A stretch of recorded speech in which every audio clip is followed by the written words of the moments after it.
కార్యకర్తలకు అలాగే నాయకులకు నమస్కారాలు తెలియజేసుకుంటూ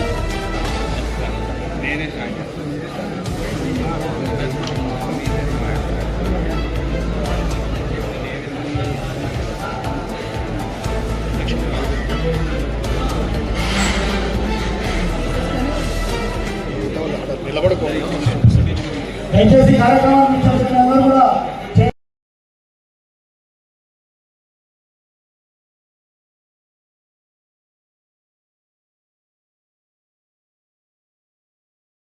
జిల్లా లీగల్ అధ్యక్షుడు అలాగే డాక్టర్ సుబ్బారెడ్డి గారు జిల్లా డాక్టర్ సుబ్బారెడ్డి అధ్యక్షుడు గారు కూడా వేదిక అవసరం కోరుతున్నారు. శ్రీ రసూల్ ఆలయ గారు జిల్లా మేధావుల సంఘం అధ్యక్షుడు గారిని వేదిక అవసరం కోరుతున్నాం. శ్రీ కార్ రవికుమార్ గారు జిల్లా క్రిస్టియన్ మైనార్టీ అధ్యక్షుడు గారిని కూడా వేదిక అవసరం కోరుతున్నాం. అలాగే శ్రీ బసవేశ్వర రెడ్డి గారు వైఎస్ఆర్సీపీ శ్రీ శక్తి ప్రభాకర్ ఎంపీ గారిని వేదిక రాష్ట్ర కూడా వేదిక రాష్ట్ర మీ అందరికీ సభ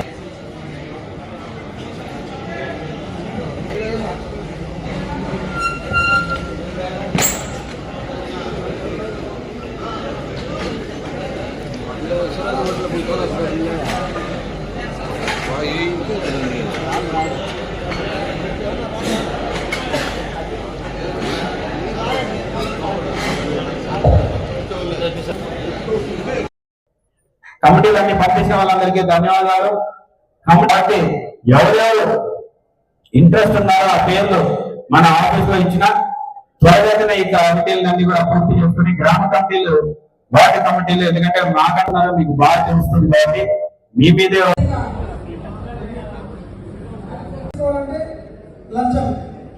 ప్రతి ఒక్క దానికి కమిషన్ ఏదైనా వదిలిపెడుతున్నారు. ఎక్కడైనా ప్రజల గురించి ఆలోచిస్తారా? వాళ్ళు దోచుకోవడం తప్ప బందిపోట్లలాగా ప్రతి ఒక్కటి ఒక ఈ కమిటీ ద్వారా ప్రతి ఒక్కరికి ఈ సమాచారాన్ని ప్రతి ఒక్కరికి చేర్చాలంటే మనం ప్రతిష్టంగా మనం ప్రతి గ్రామంలో బలంగా ఉండాలి మన క్యాడర్. సో ప్రతి ఒక్కరు కూడా నంద్యాల నియోజకవర్గం వైఎస్ఆర్ కాంగ్రెస్ పార్టీకి సంబంధించినటువంటి సంస్థాగత నిర్మాణాన్ని దృష్టిలో పెట్టుకొని పార్టీ బలోపేతానికి కృషి చేయాల్సిందిగా మా ప్రియతమ నాయకులు శ్రీ జగన్మోహన్ రెడ్డి గారు ఇచ్చిన ఆదేశాల మేరకు ఈ మీటింగ్ ఏర్పాటు చేసుకోవడం జరిగింది.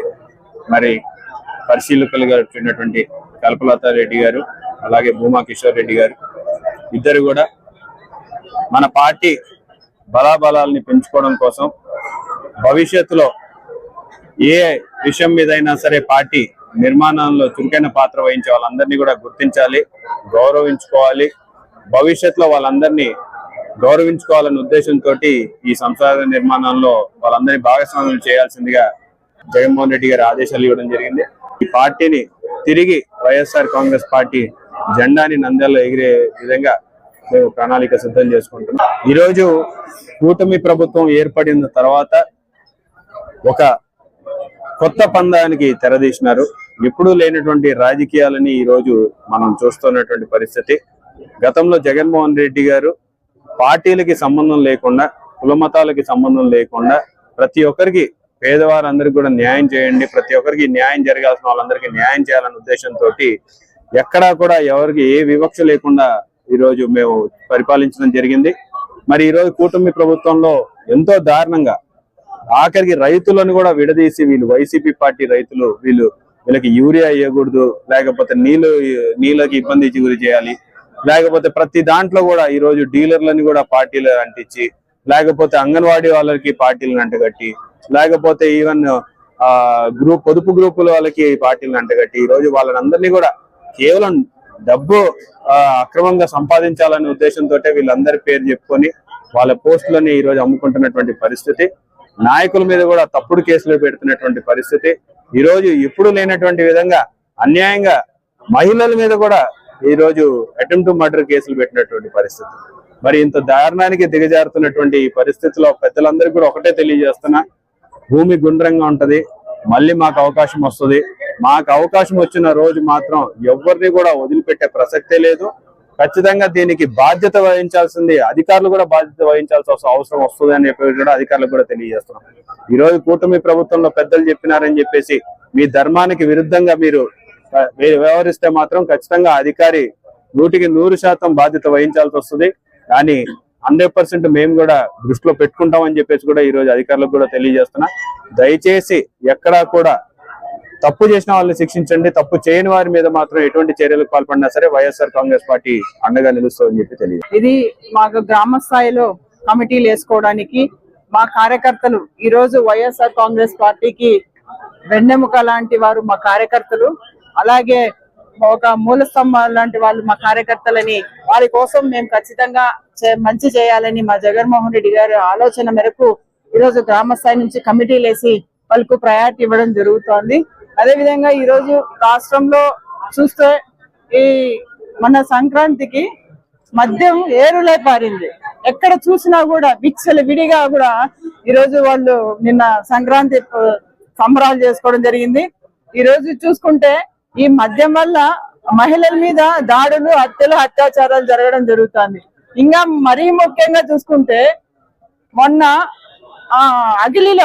అగిలి ఎస్ఐ ఆమె మీద కూడా ఆమె అక్కడ మల్లికార్జున రావు అని ఒక తెలుగుదేశం నాయకుడు మడకసిర నియోజకవర్గంలో మల్లికార్జున రావు అనే ఒక తెలుగుదేశం నాయకుడు వాళ్ళ షాప్ లో వాళ్ళ డాబాలో 180 ప్యాకెట్లు ఎస్ఐ గారు పట్టుకున్నారని ఒక ఉద్దేశంతో వాళ్ళు ఏకంగా ఆ ఎస్ఐ మీద దాడులు చేయడం. అసలు ఇది ఎక్కడికి పోతుంది ప్రపంచం నాకు అర్థం కాదు. అసలు ఈ రాష్ట్రం ఎక్కడికి పోతుంది? ఒక మహిళా ఎస్ఐని పట్టుకొని తెలుగుదేశం కార్యకర్తలు దాడి చేయడం ఏంటి? అంటే ఆమె డ్యూటీ ఆమె కరెక్ట్ చేయడం తప్ప?